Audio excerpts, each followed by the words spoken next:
Today, Dr. Richard Rogers told jurors that he met with the shooter over the course of 4 days last fall, coming to the conclusion that the shooter felt, quote, severe pressure to act upon delusional beliefs.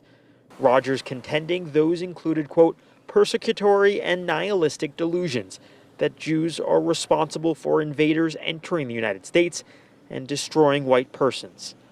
The shooter's defense team is trying to spare his life, arguing that mental illness hindered his ability to form an intent to kill.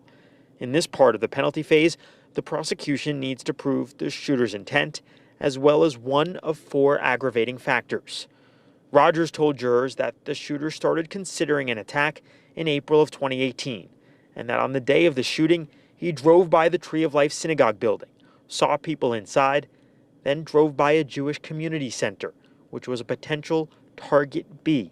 Rogers said the shooter told him he saw himself as a warrior and felt hurt there was no parade for his, quote, warrior-like behavior, adding that the shooter also wanted medals. In a slight deviation from normal proceedings, the judge allowed the prosecution to call a witness after Rogers.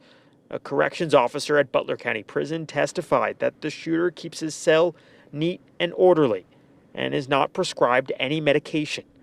The officer also told jurors that the shooter watches a lot of news programs, including of his trial, which he responds to with a, quote, small smirk.